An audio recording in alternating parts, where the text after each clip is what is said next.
Okay. Testing. There's a finite amount of times I can come back to this channel and be like, it's been a minute, so I'm not going to insult your intelligence by starting with that. Instead, I'm going to go ahead and say, life has been lifing. I'm coming to you with the spirit of openness, vulnerability, and with the fluency of Japanese, as I work on some personal illustrations and personal artwork with projects I'm working on, whilst I chat to you about things that I've been pondering in the months since we've last spoken. So let's get into it.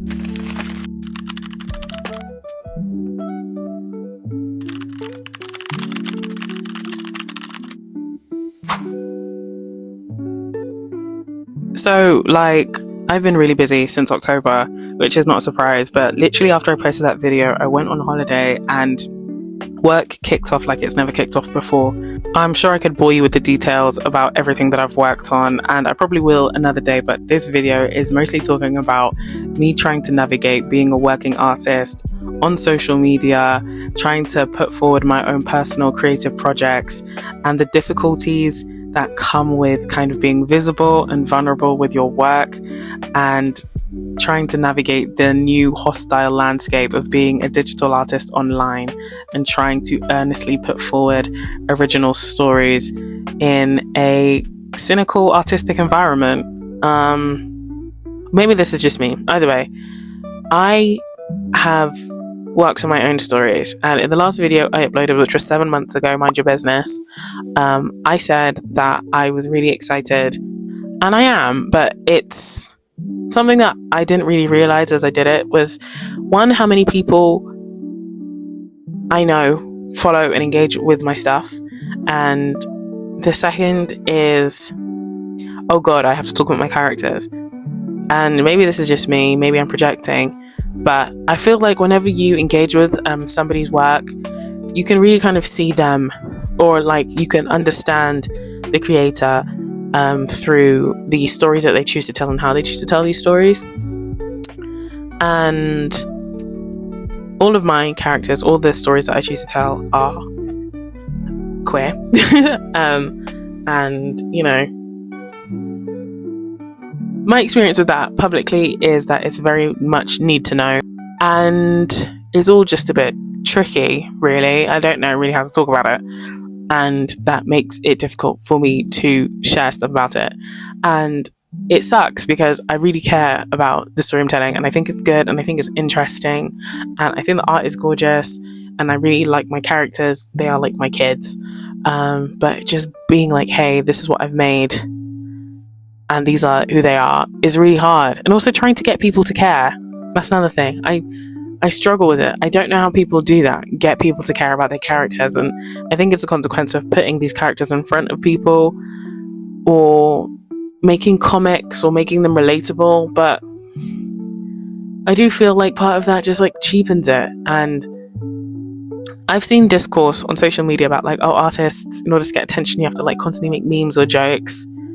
And that is true to an extent, but if the work is not surrounding that, creating work for social media for specific memes to get engagement is just draining, because then you're chasing the algorithm, which is another thing. And I just want to be able to create stories and tell them and have people care.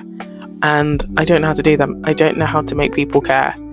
And if that isn't the anthem for 2020, the 2020 so far, then I don't know what else is.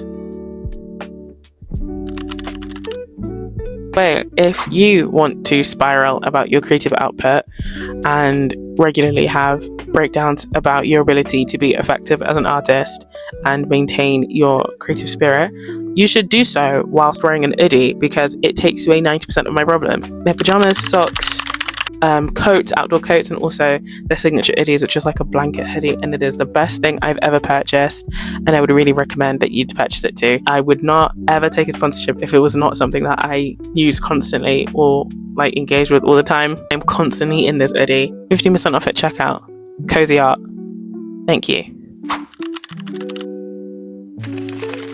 Whilst I've been yapping this entire time about not knowing how to share the stories that I'm working on, it has dawned upon me that I actually haven't told you what it is specifically that I'm working on, so let me actually get into that. So throughout this video, you've seen me drawing my OCs, or like character sheets, for my original characters, Kit and Jamie, and their respective families, and they are the protagonists for my original graphic novel project, which was previously under the working title This Is Not My Beautiful Home, but because it was a mouthful, I shortened it to Belonging because it fits so much better. It is a coming-of-age queer supernatural graphic novel, an entire mouthful, and it explores the themes of generational trauma and the extent to which we are our parents, and the balance and intangibility of memory. So the plot overview and the inciting incident of the story is the main character, Jamie, has to move back up north after his mum dies, and he has to move back into the house with the father that he ran away from with his mum when he was younger. His dad is a nightmare, and obviously we could see the link between like exploring the extent to which we are our parents, because Jamie is named after his father James, and they look very similar and they behave very similarly. And when he moves back home, he starts experiencing these symptoms, and they make him act irrationally. He struggles to regulate himself emotionally. He starts seeing things and hearing things, and he believes that the house is haunted. The house is a character, very much so, and it has its own motivations and history and feelings, and how it interacts with Jamie and shapes his understanding of the past and present is very important. And then the secondary protagonist is Kit, short for Christopher. He settles in the north of England with his mum after spending pretty much a lifetime on the road with her. She's a traveling photojournalist for National Geographic, and took her son with her around the world because she thinks that giving him a taste of culture is far more interesting than the life that he would have had if she'd stayed at home with her parents in Galway. We will see the extent to which she is correct. Yeah, I really enjoy these two characters. Their dynamic is really interesting to me because both of them really grapple with the idea of what it means to belong, and also are both yearning or longing for a sense of stability, and what that means to each other and how they find it is directly impacted by how they were raised and the parents that they have around them and the parents that they don't have around them. The reason why it's set in the 90s, because 90s nostalgia, but also I think the time period creates some very interesting constraints on how the characters are able to explore their understanding of memory and try and placing themselves in the world through means which are both tangible and intangible. I feel like stories nowadays kind of lack the bite that they used to,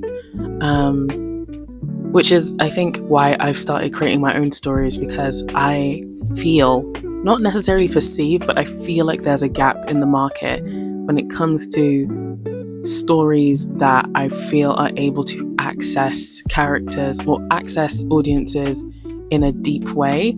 Or at least maybe that's just my experience of it, because it's been a while since I've engaged with a piece of media that has really dug its fingers into me, body and soul.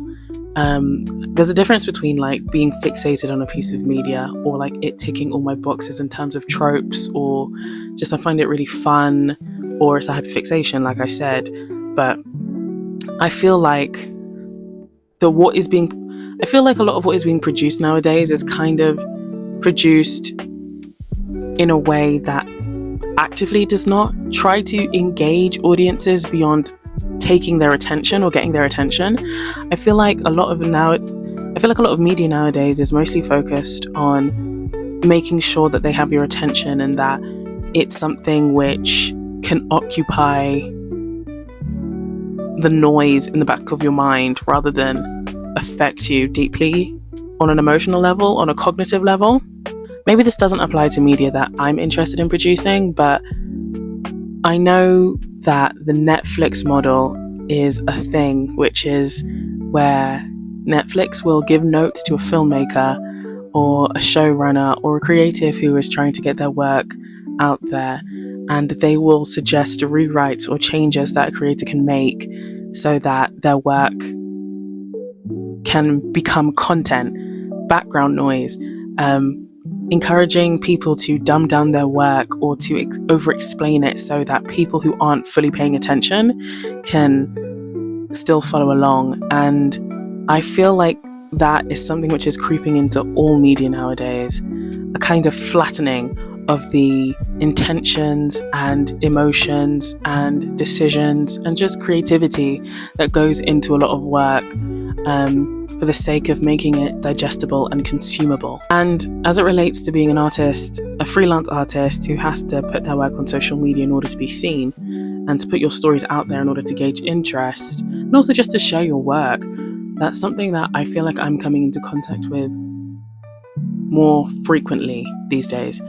With the age of social media and putting your work out there, it's hard to feel like you're not pouring all your effort into like a slot bucket, and you have to summarize your story into tropes or something short and snappy and biting for attention, or you have to make your characters into memes in order for it to gain traction and for the algorithm to push it out. Like the other day, somebody called my art content, and it was well intentioned, and I know that they didn't mean anything by it, and it was a very sweet comment, but the word content just really stuck in my craw. The fact that the current landscape is so hostile and people have become so alienated from the process of creation that they can only see artwork that has intention and a rich creative belief behind it as something so empty and vapid as content is sad to me. That it's sad to me. And something that hurts me is the feeling that art is something to be consumed rather than something to be experienced, and that's the last thing that I want. And I think that's just something I keep butting up against recently, trying to balance the need to be on social media, the desire to share my characters and to share my stories and to share my work, and the kind of emotional incongruence that can create within me. A nervousness, not for being seen and being rejected, although that is part of it, but a nervousness that people won't understand or they won't care enough to try to understand. I'm not trying to place blame on audiences, and I'm not trying to insult their intelligence or anything at all like that, but it does make me wonder so much about the landscape and what it threatens to be, frankly. But I'm going to keep trying. I'm going to keep working and putting my stuff out there. I trust that my stuff will be seen by the people who want to see it. I'm not, throwing it all up in the air and being like, it's not in my hands anymore, because there's something that is true about me, is that I will something into existence if I desire it enough. And I really, really, really desire to be known for my characters and my artwork and the stories that I tell more than anything else. Social media to me is a means to an end. If I didn't have to post on social media anymore, I don't think I would. Or I wouldn't feel so feverish about it. Really, I'd like to take my time because I feel like my work benefits from a careful hand and careful consideration, and that comes when you're not thinking about losing momentum. God forbid I don't post on Instagram for a week and only 30 people see it. It's easy to feel very frustrated about these things, because I certainly do, but you just do it anyway. This was a ramble, frankly, but I wanted to share this. I wanted to approach YouTube again, because this is a space which I feel like I can be myself and I can reinvent myself, or just be honest at least about how I approach this platform and how I go about my work. I appreciate having a space where I can share my thoughts freely and hopefully engage people in meaningful discussion in the comments. But yeah, if you're interested in seeing my stuff, you can follow me on all my social media. It's linked below. Don't worry, the irony is not lost on me. If you want to hear more of my thoughts, because I do often talk like this and try and engage with, my work and I suppose the the ontological nature of being an artist online, and also kind of considering different factors and aspects of what goes into storytelling and making stories, and also just making characters as well. Shout out to my Patreon members and all of those who choose to support me financially. I appreciate you massively, and it's your presence that encourages me to be able to even make YouTube videos where I can talk about these things. Thanks for watching. I will see you very soon. A little reminder that you can get 15% off at checkout once you use my code COZYART, cozy with an S. Otherwise, I will see you guys somewhere else on the internet very soon.